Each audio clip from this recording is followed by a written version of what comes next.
That this could be one of the races of the championship, and I genuinely believe that's the case. It's our penultimate track competition. You won't miss anything in the women's triple jump or the men's high jump. Soufiane El Bakkali is bidding to add the world title to his Olympic crown. He's been brilliant this season. He's so fast over the 1500. He's gaining a reputation as someone who is so difficult to beat. Haile Selassie on the inside, 5th in Tokyo last year, national record holder for Eritrea. Now to El Bakkali. Bronze in Doha, silver in London. Can he complete the collection here and become the first non-Kenyan to hold the Olympic and world titles at the same time? Well, Hardy of France, European Team Championship silver last year. Conseslus Kipruto, the former Olympic champion, the reigning world champion. He outdipped lemecha Girma by 100th of a second in Doha 3 years ago. It was one of the greatest races we've seen. What about the Ethiopian?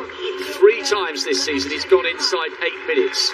Silver behind Kipruto in Doha, silver behind El Bakkali in Tokyo. Is it his turn for gold?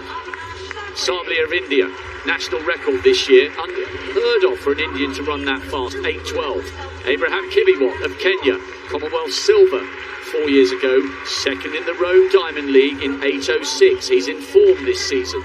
So too is Genet Wali, just off the podium in Tokyo and Doha, and he's a fine 5,000 metre runner. He's got brilliant speed endurance. Arce of Spain.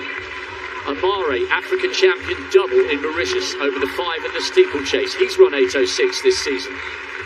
Abdel Wahid of Italy, European under-23 silver in 2017. Martos of Spain, a European finalist. To Hilary Bohr, the former Kenyan, proudly flying the flag for the United States. In the top 8 in Rio, in the top 8 in Doha, and the national champion for the United States. A world youth champion, a world youth silver, Leonard Bett on the 2nd from the outside for Kenya, and then Evan Yeager with a slightly different haircut. This is Yeager Mark II, a torrid time with injuries, the silver medalist from Rio and the bronze medalist from London, delighted to be back in form, fit and healthy and in the final. El Bakkali will be the favourite for this one. But if he wins, he might be pushed, quite literally, every step of the way. Don't take your eyes off this final for a second, the 3,000 steeplechase. I have never heard noise like it on the last 500 metres of the men's 10,000 final. This is a crowd that absolutely loves its distance running, and they will be enthralled here, not specifically about Hilary Bohr, but because they know, Gail Devers, in this race, we are watching the best of the best of the best. The reigning Olympic champion, the former Olympic champion, the man who's finished 2nd on both occasions.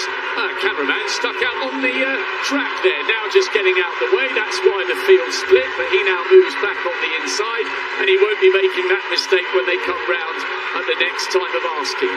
No, Girma has the 2 silver, so I think that's his motivation to say, I got to get up there because the last 500 meters I've got to be in contention. And then Wale has that flat speed, so we'll see what happens coming around.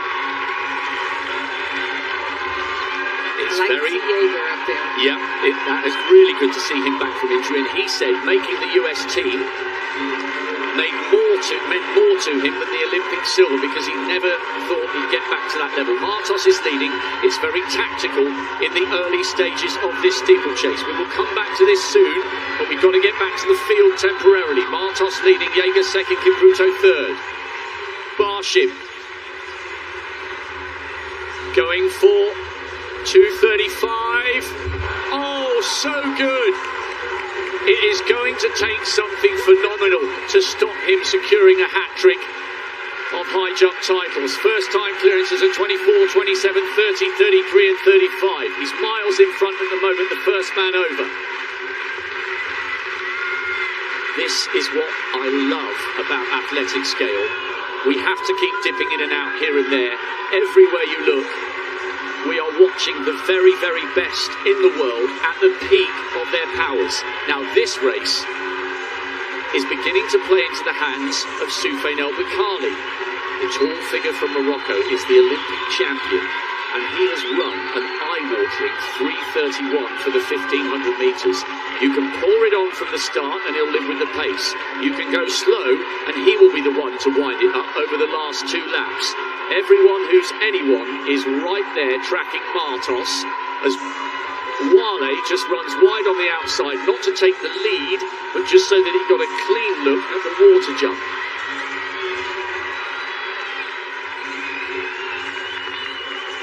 You wonder if somebody's going to actually say, okay, I'm going to open it up, or are they going to wait to the finish? But like you said, no matter where they are in the race, Bakkali figures out, I know how to get this done. 2:57 for that first kilometre. By their standards, this is slow. Somebody needs to grab this race by the scruff of the neck.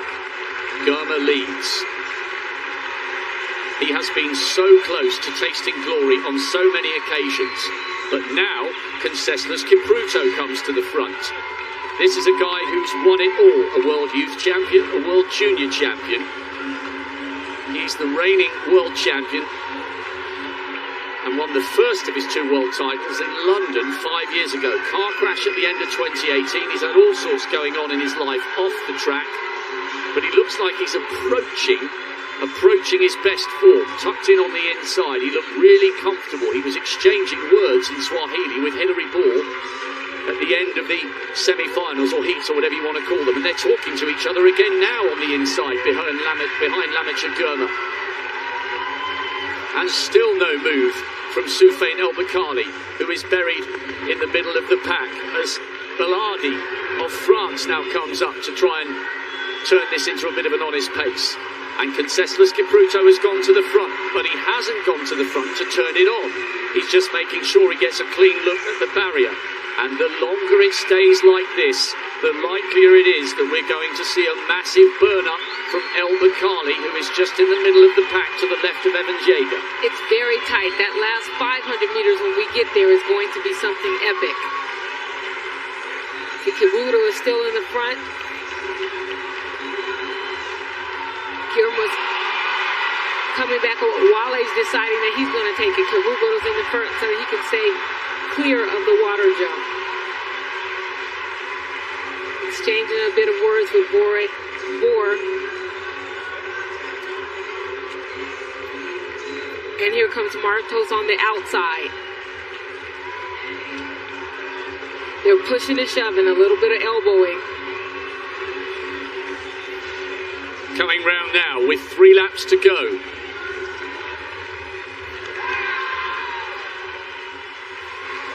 Woo. Second attempt, 2:35. Barshim's got clean at the first time of asking. Oh, wow. What a final in prospect. What a climax we're going to have. He's still dancing. Now we're back with the steeplechase. 2.5 laps to go. Martos hitting the front, little tap in the back there from Bolhardi. This is always the danger when it gets tight towards the end. We don't want to see any fallers here. What an end to this race in prospect. Does it begin to play into the hands of Soufiane El Bakkali? I think it does, but who else can launch a mammoth sprint here? Is anyone going to go with half a mile remaining? I promise you we're in for an epic climax here. Nobody's been prepared to commit just yet. When will the big move come? And who will it be? Bakkali is almost running wide into lane 3. Now he needs to get slightly closer to the front because, oh, there's a faller there. That's always going to happen when it's so tight. El Bakkali needs to pay close attention here because if somebody suddenly bursts, they get the edge. If you go first and get 5 meters and then you both run at exactly the same speed to the end, That early acceleration can make the difference, and it was Beck, the World Junior silver medalist, who fell. Such a shame for him. Wale has a little look across, and Haile Selassie is there. Kipruto and Boer keep nudging at each other.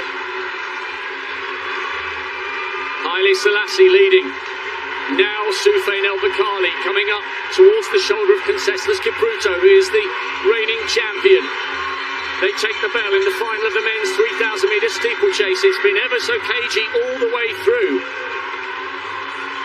Wale and Amare, no move yet from Girma.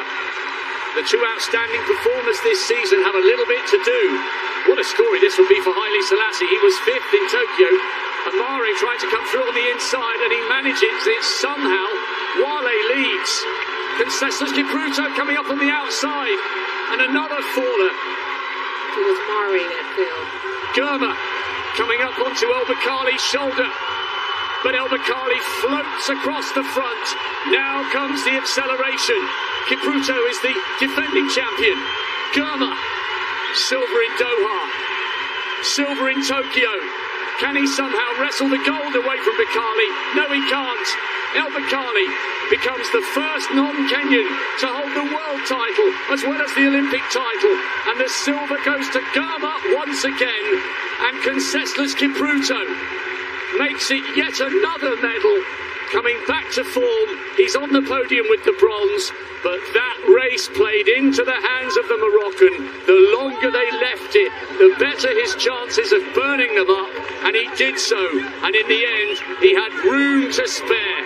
What a victory, and what a performance from Soufiane El Bakkali. The winning habit from Tokyo has followed him here to Eugene.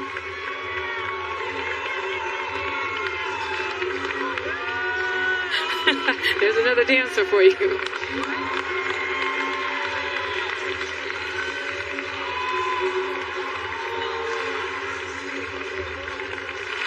How do you beat a man who can run 3:31 for 1,500 metres with a beautiful hurdling technique?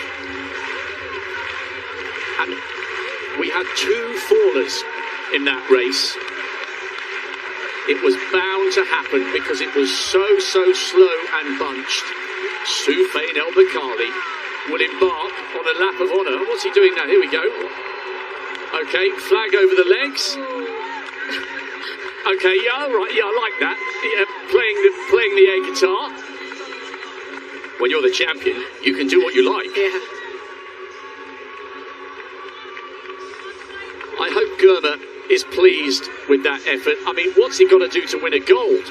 It's yet another brilliant performance from him, but you get the feeling with him, he's got to go early.